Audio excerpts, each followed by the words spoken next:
지금으로부터 501년 전 이 독일의 비텐베르크 성문에는 로마 교황청의 정책에 반대하는 95교제의 반박문이 걸려 있게 됩니다. 그리고 그것이 시작이 되어서 종교개혁은 들불처럼 일어나게 됩니다. 종교개혁으로 인해서 이 세계 역사는 많은 변화를 가졌고, 특별히 오늘날 그 산물인 우리 개신교, 우리 기독교라고 이야기하는 이 개신교가 세워지게 된 것입니다. 그래서 매년 10월 마지막 주일을 종교개혁 기념주일로 시킵니다. 종교개혁일은 1517년 10월 31일입니다. 10월의 마지막 날, 마지막 밤입니다. 10월의 마지막 밤은 우리가 기억을 많이 하죠. 10월의 마지막 그날을 아직 잊지 않냐라는 그 이용의 노래도 있고요. 그 다음에 또 요즘은 우리 그 아이들에게 유행하고 있는 할로윈데이 축제가 이 10월 마지막 날이에요. 종교개혁이라고 같은 날입니다. 그러다 보니까 우리가 이것을 이제 서양의 축제로 무조건 받아들여서 하는데, 사실은 그 10월 31일은 우리 식으로 얘기한다면 그 귀신 나오는 날입니다. 귀신 축제하는 날이 할로윈데이예요. 그래서 이것을 무분별하게 기독교 전체에서도 하는 것을 보고 경악을 금치 못하는 그런 것들이 있습니다. 우리 그 서구에서 이제 교회에서도 이래서 이런 날을 오히려 그 기독교적인 어떤 축제로 열어가는 그러한 것들로도 정하고 있습니다. 여러분들 혹시 이런 얘기를 들어본 적이 있을 겁니다. 12월 25일이 예수님이 태어나신 날이냐? 아니다. 정확하게 예수님이 태어나신 날은 12월 25일이 아닙니다. 우리가 그걸 알아야 돼요. 한 24일도 아니에요. 정확하게 따진다면은 대략 우리 달력을 한다면 10월 달쯤이에요. 10월 달쯤. 10월 달쯤인데, 이제 로마가 기독교를 공인하면서 12월 25일로 정하게 된 겁니다. 그럼 왜 그날로 정했냐? 12월 25일을 또 어떤 이단에서는 그날은 이방 종교의 가장 큰 축제일이다. 로마의 그 태양신을 섬기는 그날이다 그래요. 그래서 그날에 왜 성탄절을 지키냐? 그래서 그날은 이방 종교, 이방 신을 믿는 축제일로 그날을 성탄절로 정한 것 자체가 이 문제다. 이렇게 얘기하는데, 그렇지 않습니다. 로마의 그때 이 기독교를 이제 국교로 삼고 공인했던 왕이 그날에 다 이방신을 섬기니까 기독교를 공인하고 기독교를 국교로 삼았으니 이제는 이방신 섬김에 그걸 끊어야 되는데, 그냥 냅두면 그걸 끊으니까 그 12월 25일을 기독교의 가장 큰 성탄절로 정하게 된 것입니다. 그래서 이방신 숭배를 멈추게 하기 위한 하나의 전략이었던 것이죠. 아주 제가 봤을 때는 바람직한 것이고 잘한 것이다 그렇게 생각합니다. 예수님이 이 땅에 오신 사실이 중요한 것이죠. 꼭 그날이어서 중요한 것은 아닌 것입니다. 그러듯이 이제 10월 31일도 종교개혁일인데, 얼마나 우리에게는 큰 축제인데, 놀라운 날인데, 이걸 귀신의 날로 만들어버린 것은 굉장히 큰 도전인 것입니다. 우리가 이것을 빼앗기지 말아야 될 것입니다. 자, 기념일이라는 것은요, 어떤 의미가 있습니까? 기념일은 우리 생일도 기념일이죠. 그 다음에 결혼도 기념일이고, 그리고 우리나라의 모든 국경절도 대부분이 기념일이죠. 6.25 기념, 또 3.1절 기념, 8.15 강복 기념. 여러분, 이 기념일은 단순히 역사적인 날로 기억하는 것이 아니고 그때로 한번 돌아가보자라는 겁니다. 그때로 돌아가서 그때의 정신과 그때의 그 중심이 지금 우리에게 어떻게 전달이 되고 우리가 어떻게 그것을 지금 적용하고 살아가는지를 돌이켜 비교하여 우리가 잘못된 길에 있다면 돌아오고 그때의 정신을 더 발전시켜 나가자. 이것이 기념일의 의미인 것입니다. 그럴 때 우리가 종교개혁 이 기념일, 기념주일에도 마찬가지로 종교개혁 그 당시를 한번 돌아가 보자는 거죠. 그들이 무엇 때문에 목숨까지 걸면서 이 종교개혁 운동을 했는가? 이 종교개혁을 위해서 수많은 사람들이 목숨을 잃어가면서도 왜 이걸 주장하고 있었는가? 그 많은 가치가 있는 것인가? 그렇다면 오늘 우리에게는 그것이 어느 정도의 가치가 있는 것인가? 과연 나에게 있어서 내 목숨을 걸 만한 것이 무엇일까? 한번 우리는 이 종교개혁 기념주의를 맞아서 점검을 해봐야 될 것입니다. 그것이 그때도 그렇다면 지금도 나에게 그렇게 가치가 있는 것인가? 여러분, 가치가 있죠. 이 진리를 지키기 위한 이 싸움은 우리의 목숨을 걸 만한 가치가 지금도 여전히 있다라는 사실입니다. 그래서 오늘 말씀을 통해서 우리는 우리 신앙의 본질을 다시 한번 되새기고, 그리고 또 우리가 혹 잘못된 함정에 빠질 수 있는 신앙의 오류가 무엇인지를 분별하는 그러한 시간으로 삼기를 바라겠습니다. 요한일서에는요, 우리가 읽고 있는 이 요한일서에는 적그리스도란 말이 상당히 많이 나옵니다. 아주 오늘 우리가 읽은 말씀에도 많이 반복되어 있죠. 적그리스도는 두 부류로 나뉘어집니다. 하나는 종말의 때에 나타날 계시록에 기록되어 있는 적그리스도가 있습니다. 이때의 적그리스도는요, 정치적인 힘과 권력을 가지고 기독교를 박해하는 그러한 권력자, 권세자를 적그리스도라고 얘기합니다. 로마 이 성경적 배경이 나오는 이 시대에는 로마의 네로 왕이 적그리스도가 아니냐. 왜냐하면 기독교를 워낙 박해했기 때문에. 그리고 이 근대에 들어와서는 이 히틀러가 적그리스도가 아니냐, 혹은 스탈린이 적그리스도가 아니냐. 우리 한국 기독교 초기에 조선 그 말에는요, 이제 한일합방 이후에는 일본이 적그리스도지 않았냐라고 그렇게 신앙생활을 했던 것입니다. 자, 이러한 적그리스도는요, 마지막 때에 정치, 경제의 힘을 가지고 그리스도인들을 핍박할 것입니다. 그 세력이 바로 적그리스도입니다. 그건 마지막 때 일어날 것입니다. 그러나 오늘 요한일서에 사도 요한이 언급하고 있는 적그리스도는 그 적그리스도 말고 지금도 적그리스도가 많이 일어났다. 오늘 본문은 그렇게 말씀하고 있죠. 18절에 많은 적그리스도가 일어났다. 그거는 그때의 적그리스도가 아닌, 다른 말로 가짜 신자들, 기독교의 복음을 대적하고 이 복음의 진리를 왜곡하고 있는 그들이 바로 적그리스도다라고 오늘 말씀해 주고 있습니다. 어느 정도냐면 19절에 보면 그들은 본래 우리와 같이 있었던 자들, 우리로부터 나간 자들이다, 이렇게 얘기합니다. 그러니까 조금 더 우리가 쉽게 이해한다면 이 당시에 일어난 이단들이다라고 볼 수 있습니다. 이단들. 지금도 이단들은 그리스도의 복음의 진리를 왜곡하고 대적하는 적 그리스도의 세력이라는 것입니다. 이들은 얼마 전까지만 해도 우리와 같이 신앙 고백을 하고 우리와 함께 교회를 다니고 우리 중에 있었던 사람들인데, 어느 때가 되니까 이 본색이 드러났는데 이들의 실상은 적 그리스도였다. 굉장히 무서운 말씀이에요. 우리 중에도 적 그리스도가 같이 있을 수 있다는 겁니다. 같이 있을 수 있다는 거예요. 그랬는데 그들이 어느 때가 되니까 본색이 드러났는데 그들이 바로 적 그리스도다. 오늘 사도 요한이 그것을 말합니다. 근데 그들은 분명히 우리와 같이 신앙 고백을 했어요. 우리와 신앙의 체험이 있습니다. 같이 교제도 했어요. 근데 그거 다 뭐냐 이거죠. 그건 한마디로 다 가짜다, 거짓이다. 오늘 요한이 그렇게 얘기합니다. 여러분, 마태복음 7장 22절에서도 예수님께서 이런 말씀하셨죠. 그날에 많은 사람들이 나더러 이르되 주여 주여 우리가 주의 이름으로 선지자 노릇하고 귀신도 쫓아내며 권능을 행하지 아니하였나이까 하리니 그때 내가 그들에게 밝히 말하되 내가 너희를 도무지 알지 못하나니 불법을 행하는 자들아 내게서 떠나가라 라고 이렇게 예수님이 말씀하셨습니다. 분명히 주의 이름으로 권능도 행하고 귀신도 쫓고 성경도 읽고 전도도 하고 기도도 했던 사람들인데 예수님이 내가 너희를 도무지 알지 못한다 이렇게 말씀하셨다라는 거예요. 이들이 누구죠? 이들이 적그리스도입니다. 그러면 여기서 예수님이 내가 너희를 도무지 알지 못한다라는 말의 그 원의 뜻은 무엇이냐면 내가 처음부터 너희를 모른다 이 뜻입니다.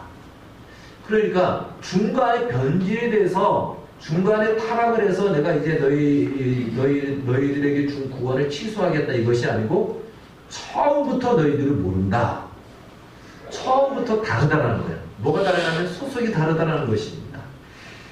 그러니까 우리가 겉으로 봤을 때 기도하고 말씀 보고 전도도 하고 이렇게 한다고 해서 우리는 다 하나인 줄 알았는데 그 중에는 소속 자체가 다른 적 그리스도들이 그 당시에 있었고 지금도 있다라는 것입니다.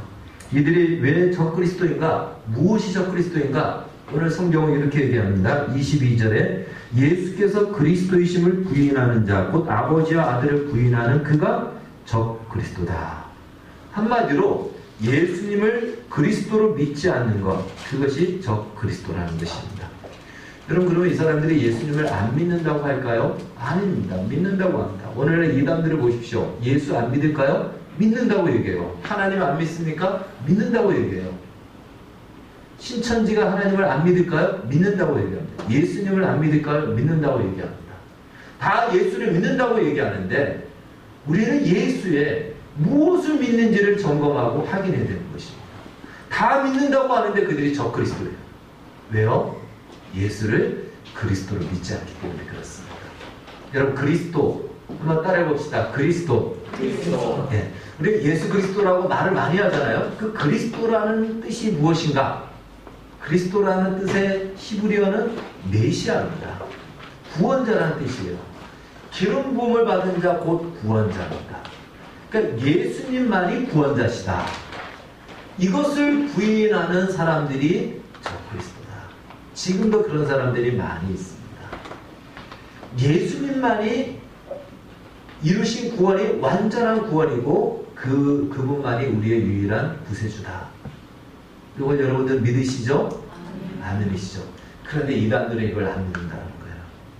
예수님을 믿는다고 하는데 그걸 안 믿어요. 왜 안 믿을까요? 예수님이 이루신 구원이 완전하면 더 이상 다른 구원자가 필요할까요? 안 필요할까요? 안 필요합니다. 그런데 이단의 특징이 무엇이냐면 항상 이단의 교주가 나오고 항상 누군가가 나와서 그 역할을 해요. 심지어 이슬람교에서도 예수를 믿어요. 어떻게 믿냐? 위대한 선지자를 믿습니다. 구세주를 믿지 않아요. 그러니까 그 선지자보다 뛰어난 선지자가 뒤에 오는데 누구냐? 무하마드 알라라는 거죠. 네. 그래서 그렇게 믿는 겁니다. 신천지도 예수를 안 믿을까요? 믿어요. 그런데 예수께서 이루신 구원이 완전하지 않기 때문에 그 구원을 온전하게 이루기 위해서 신천지 교주가 온 것입니다. 통일교도 마찬가지고요. 다 예수 그리스도께서 이루신 구원이 완전하고 그 구원이 유일하다라는 것을 부정하는 것. 이것이 바로 적 그리스도다라고 이렇게 이야기합니다. 그 당시에는 예수님 당시에 이 초대교회 당시에는 이원론, 영지주의가 유행했습니다. 다른 말로 영과 정신은 깨끗하지만 육과 물질은 더럽고 추하다. 그런데 하나님이신 그 예수님이 어떻게 더럽고 추한 육신을 입고 올 수 있느냐? 육신을 입을 수 없다. 육신을 입은 것처럼 보일 뿐이다. 그러다 보니까 육신을 입지 않고 우리의 구원을 온전하게 이룰 수가 없습니다. 여러분, 우리의 육신의 구원을 온전하게 이루기 위해서는 육신을 입고 오셔서 우리를 대신하여 죽으셔야지만이 가능했던 것입니다. 근데 육신을 입고 올 수 없으니 그분이 온전한 구원자라고 말할 수 없는 것이죠. 그래서 오늘 본문에 그들은 예수를 그리스도라, 온전한 구원자라고 믿을 수 없게 된 것입니다. 그것이 적 그리스도다. 요한은 이것이 얼마나 중요하냐고 이것을 이어서 설명하는데요. 예수를 그리스도를 믿지 않으면 하나님 아버지와 상관없는 존재가 된다라는 것입니다. 그러니까 예수를 믿더라도 그리스도를 믿어야지만이 하나님이 나의 아버지가 되는 거지, 내가 아무리 하나님을 믿는다고 하고 아무리 예수를 믿는다고 해도 예수를 그리스도를 믿지 않으면 그는 하나님과 상관없는 존재다. 그것을 말해주고 있습니다. 그래서 모든 키는 예수님을 내가 어떻게 대하느냐, 이것이 중요합니다. 여러분, 예수님을 누구로 믿느냐, 예수님은 누구신가, 이것이 굉장히 중요해요. 사도 요한이 쓴 성경이 요한복음과 요한서신입니다. 요한복음에서는 그래서 예수님은 누구로 얘기하냐면 하나님의 아들로 소개를 합니다. 하나님의 아들로 소개해요. 예. 그분은 하나님이시다라는 거예요. 하나님의 아들이라는 것은 인간이라는 뜻이 아니고 하나님이라는 뜻입니다. 그리고 이 요한 서신에서는요, 그분은 육체를 입고 오신 완전한 인간이다라는 것을 또한 가르쳐 줍니다. 그래서 이 두 가지를 완전한 인간이면서 완전한 하나님이다라는 이 사실을 믿는 것이 구원의 믿음인 것입니다. 물론 그것을 우리가 이해할 수는 없어요. 어떻게 완전한 인간이면서 완전한 신일까요? 그래서 우리가 이해할 수 없기 때문에 그 사실을 무엇으로 받아들이냐면 믿음으로 받아들이는 겁니다. 여러분, 우리가 예수를 믿는다라고 할 때 우리의 믿음은 다 설명할 수 없는 것들을 포함하고 있습니다. 그래서 믿음이 필요한 거예요. 다 이해되는 것만 믿는다면 그건 믿음이 아니에요. 천국에 대해서 여러분 믿습니까? 믿음이죠. 천국을 다 내가 지금 보여줄 수가 없어요. 그래서 믿음으로 우리는 그것을 가지고 있는 겁니다. 이게 믿음이 굉장히 중요한 것이죠. 이 예수님에 대해서 그렇게 오늘 소개해 주고 있습니다. 예수님이 제자들에게 이렇게 질문했죠. 너희는 나를 누구라 하느냐? 그때 베드로가 이렇게 대답을 했습니다. 주는 그리스도시요 살아계신 하나님의 아들입니다. 아주 정확한 대답입니다. 그리스도를 믿는 것이고 하나님을 믿는 것입니다. 우리를 구원하실 구세주를 믿는 것이고 그분은 하나님이시다. 이 위대한 신앙 고백, 그것이 오늘 우리의 고백인 것입니다. 여러분, 그런데 오늘 이 시대에 왜 제가 이 말씀을 드리냐면 점점 기독교의 분위기가, 세계적인 기독교의 분위기가 어떻게 가냐면 예수 그리스도만이 유일한 구원자라는 것을 점점 희석시키고 있습니다. WCC라고 우리 들어보신 적 있습니까? 잘 못 들어본 분들이 많을 겁니다. 세계교회협의회입니다. 그런데 교회협의회인데 여기에는 모든 다른 종파들도 다른 종교들도 다 포함되어 있습니다. 그래서 모든 종교는 다 세계 평화를 추구하고 하나다. 모든 종교가 다 손을 잡은 거야. 그러면서 이야기하기를 정상은 하나인데 올라가는 길은 많이 있다. 그러니까 나만이 올라가는 유일한 길이라고 말하지 말자. 이것이 지금 WCC 세계교회협의회가 주장하고 이야기하는 흐름입니다. 그리고 이것이 지금 기독교 안에 굉장히 많이 전파되고 들어오고 있습니다. 그 말은 다른 말로 예수만이 구원자다. 그 말을 이제는 하지 말자라는 거예요. 여러분, 이렇게 강단에서 가르친다면 여러분 아멘 하시겠습니까? 아멘 할 수 없죠. 우리는 그런 지금 이 위협을 받고 있습니다. 이 싸움을 해야 되는 거죠. 예수만이 구원자라는 이 믿음을 지키기 위해서는요, 이제는 우리가 싸워야 되는 그 싸움을 우리는 해야 됩니다. 그만큼 이 시대가 이 진리의 문제로 또다시 한번 우리는 직면하고 싸워야 될 상황 속에 들어와 있습니다. 우리 성도들 안에는 오직 예수만이 우리의 그리스도시고 구원자다. 이 믿음을 지키시기를 주의 이름으로 축원합니다. 아멘. 예. 평화를 주창하고 그리고 평화의 이름으로 모든 종교가 화합하고 정상은 하나니까 올라가는 길은 여러 개니까 우리도 구원이 있지만 저쪽도 구원이 있다는 것을 인정하자. 우리만이 구원이 있자라고 말하지 말자. 여러분, 이 분위기에 사람들은 호응을 해요. 세상 사람들은 그것이 맞다. 그래야지만이 종교 간의 전쟁이 없는 것이다. 이렇게 이야기할 겁니다. 그러나 여러분, 우리는 전쟁을 하려고 하는 것이 아닙니다. 그냥 우리의 진리를 포기할 수 없습니다. 이걸 만약에 우리 교단에서 이야기한다면 우리는 교단을 탈퇴해야 되고, 이걸 만약에 국가가 강요한다면 우리는 국가를 대항으로 진리의 싸움을 해야 된다는 사실입니다. 이것이 바로 종교개혁 당시에 마틴 루터와 종교개혁자들이 목숨을 건 싸움이었던 것입니다. 자, 이렇게 확연하게 드러나는 이단들에 대해서는요, 우리가 분명하게 알 수가 있습니다. 분별도 하고 경계감도 가질 수 있습니다. 그러나 우리도 모르는 사이에 이단은 아니면서 우리의 신앙에 오류에 빠지게 만드는 교회 내 적그리스도, 교회 내 적그리스도적인 요소들이 우리의 신앙을 위협하고 함정에 빠뜨리는 그러한 요소들이 있다는 것입니다. 그래서 이제 그것에 대해서 우리가 이 종교개혁주의를 맞아서 교회 내에 우리의 신앙의 오류에 빠뜨리는 이 세 가지에 대해서 한번 살펴보도록 하겠습니다. 첫 번째는요, 완전주의입니다. 완전주의. 여러분, 구원을 받았으면 모든 것이 분명하고 완전해야 된다. 맞는 얘기죠. 맞는 얘기입니다. 그런 인생을 살아야 된다. 죄를 짓는 것은 말도 안 되고 실수도 없어야 된다. 이 완전주의에 사로잡히면 그것이 신앙인 양 우리는 바라보고 착각하고 그것을 기준으로 삼게 됩니다. 뿐만 아니라 이 완전주의의 가장 큰 맹점은 무엇이냐면 기다려주고 용서가 없다라는 사실입니다.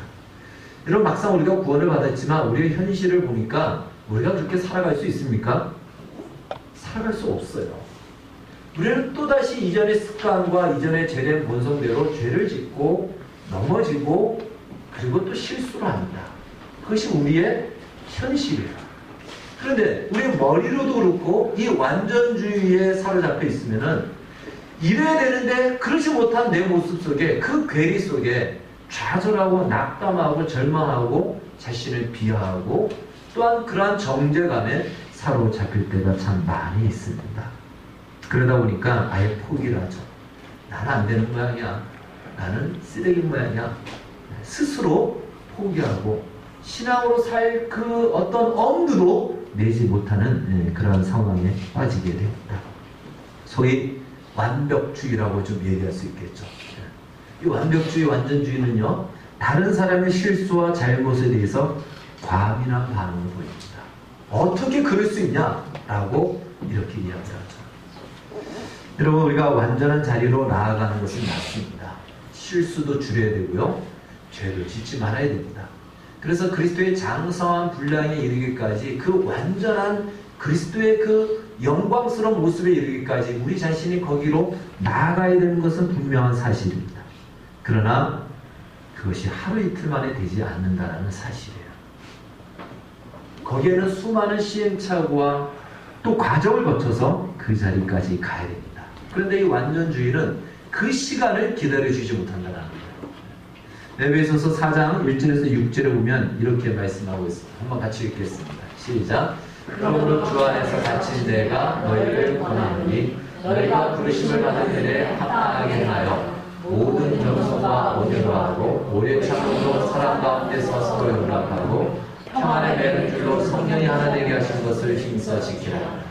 몸이 하나요 성령도 한 분이시니 이와 같이 너희가 부르심의 한 소망 안에서 부르심을 받았느니라.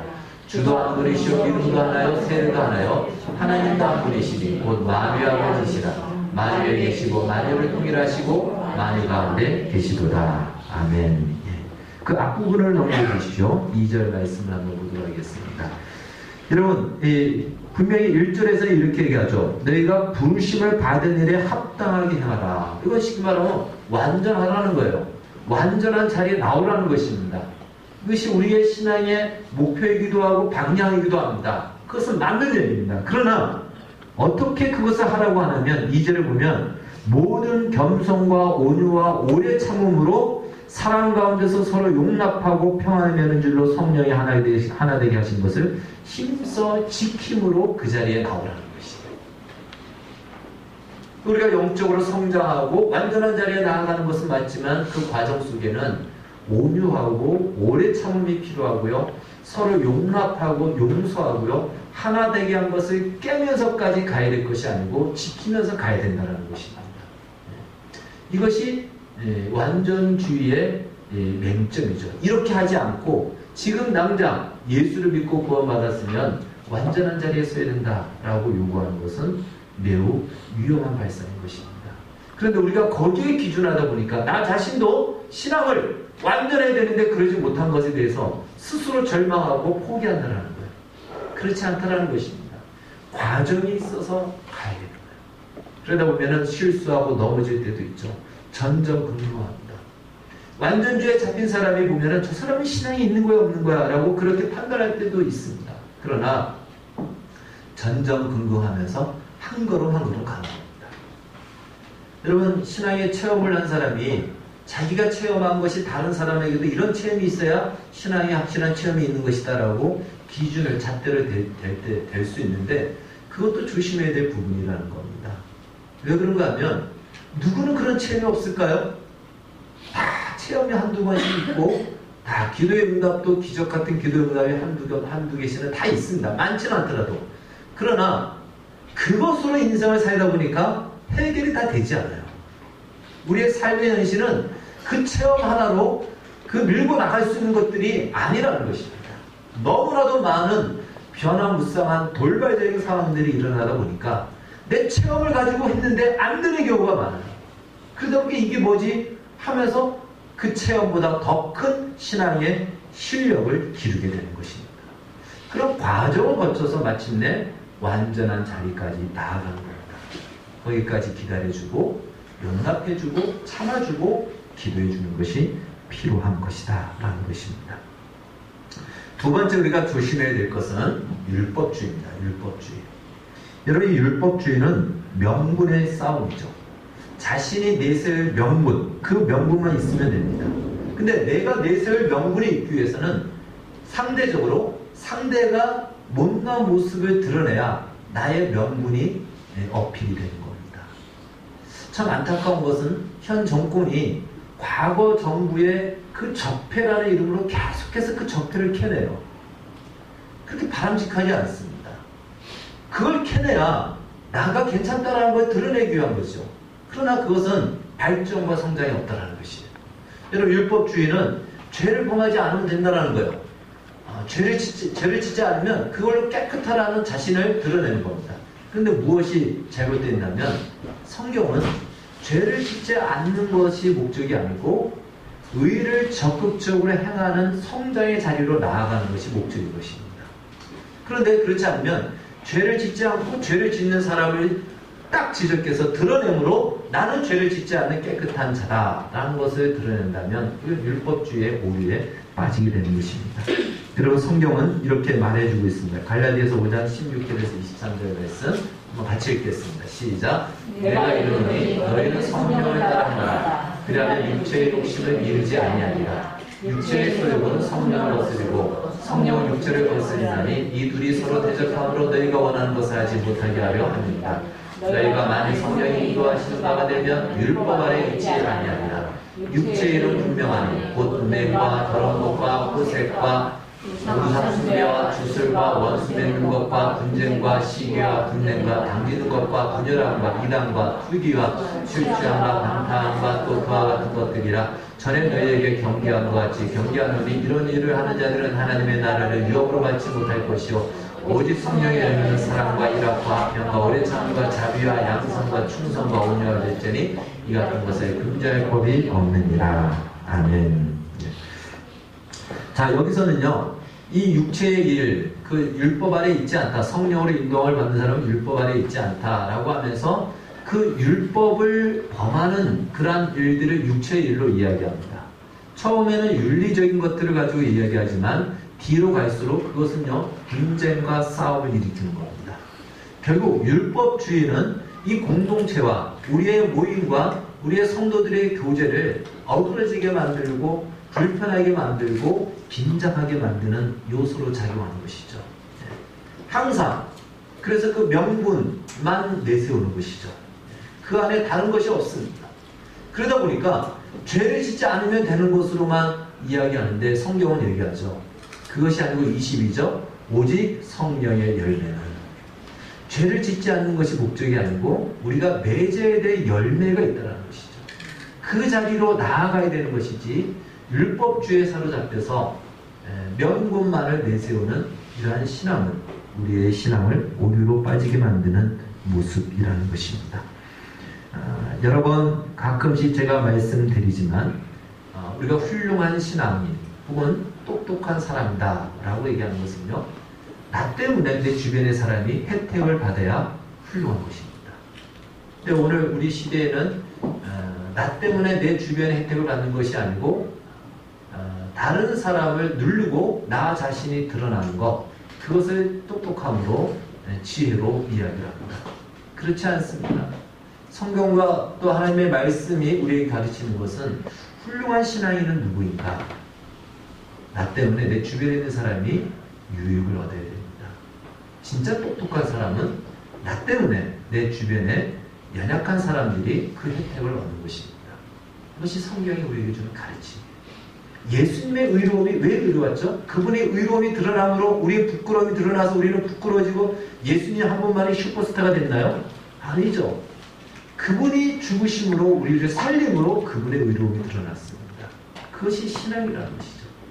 근데 우리도 모르는 사이에 이런 율법주의의 오류에 빠질 수가 있게 됩니다. 그러다 보니까 항상 실수한 자기 자신 때문에 내게 무슨 문제가 생긴 것처럼만 여기게 되죠. 여러분, 우리의 신앙은 분명히 어느 자리이든지 신앙의 유익을 얻어야 됩니다. 성장이 있어야 되는 것이죠. 근데 율법주의는 더 이상의 성장을 추구하지 않는다는 것입니다. 그렇지 않다는 것입니다. 시편과 또 성경 여러 군데서 이야기하기를 하나님 앞에 은혜를 구하는 기도를 하는데, 대부분은 시편의 기도를 보면요, 무려 외적이 나에게 지금 쳐들어오니까 하나님 나를 도와주십시오 라고 해서 그 어떤 하나님의 힘과 은혜를 구하는 기도도 있지만, 많은 경우는요, 이 시편 기자의 자신의 못남과 부끄러움, 그래서 누구 앞에, 사람 앞에 내세울 수 없고 사람 앞에 도움을 구할 수도 없는 이 연약한 인간의 모습 속에 하나님의 은혜를 구하는 겁니다. 내가 하나님 나를 봐도 나는 너무나도 구제불능이고 부끄럽습니다. 내세울 수가 없습니다. 이러한 나를 하나님 불쌍히 여겨주십시오. 그때 하나님이 귀를 기울여 그 기도를 들으시고 도우신다. 이것이 시편의 많은 기도인 것입니다. 그래서 하나님 내게 힘주셔서 내가 무엇을 했다라는 이 기도보다도 하나님께서 거름더미 같은 나를 일으키셔서, 포기하지 않고 나를 일으키셔서 얼굴을 빛나게 하신 하나님의 은혜를 자랑하는 것이 시편의 중요한 기도인 것입니다.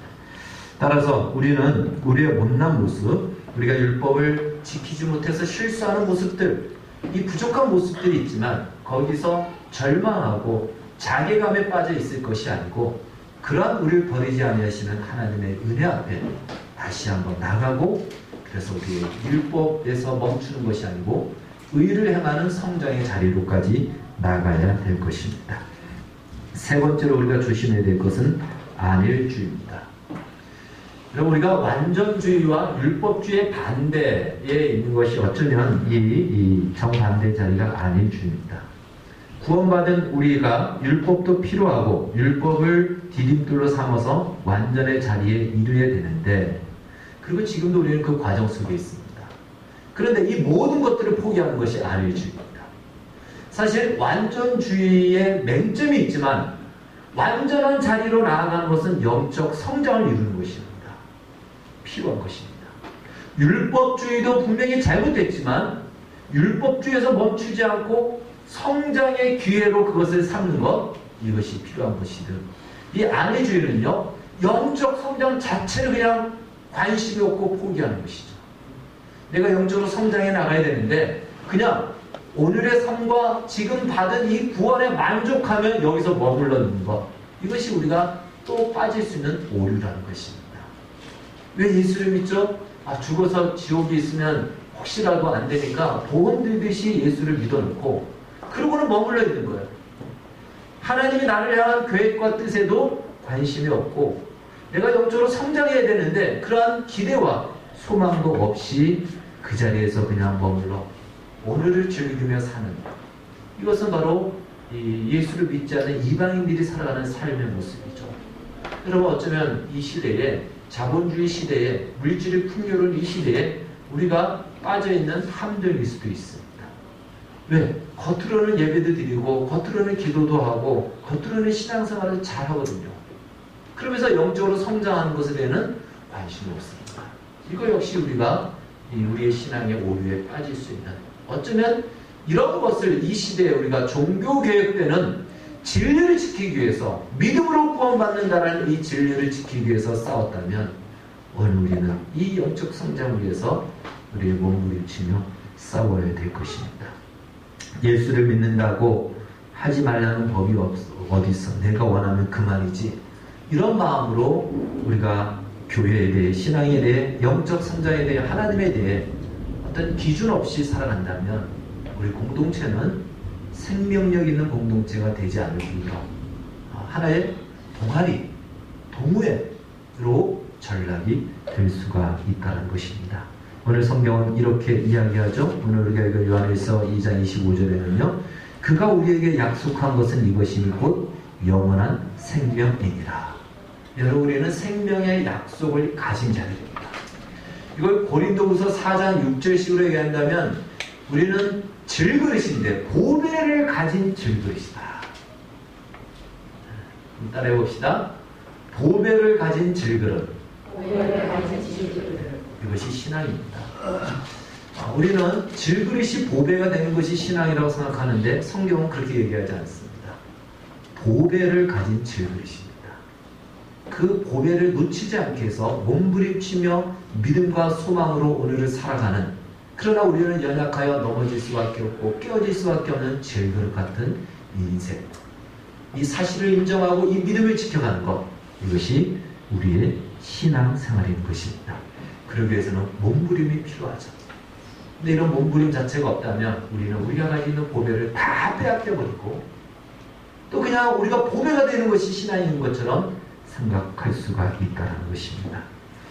지금까지 말씀드린 이 세 가지는 우리도 모르는 사이에 신앙생활을 하면서 빠질 수 있는 신앙의 오류입니다. 종교교육 당시에 이 진리를 지키기 위해서 목숨을 걸었던 것처럼 저는 오늘 우리가 이 부분에 대해서 우리는 목숨을 걸고 지켜야 될 것입니다. 이 신앙의 본질을 우리가 다시금 되찾아야 되고, 그렇지 않다면 심각하게 우리가 고민을 해야 됩니다. 완전주의, 우리가 좋지만 기다림과 그리고 용서가 없는 완전주의는 하나님의 방법이 아닙니다. 율법주의, 율법 필요하죠. 율법을 지켜야 됩니다. 그러나 율법을 범하지 않는 것이 목적이 아니고 열매를 맺는 자리로까지 나아가야 되는 것입니다. 여러분, 이 땅에 안주하며 살아갈 수 있으면 좋겠지만 우리에게는 영원한 생명의 약속을 주셨습니다. 이 보배를 갖고 우리의 이 무사 안일주의에서 영적으로 몸부림치는 이 싸움, 이것이 오늘 우리 시대에 다시금 요구가 되어집니다.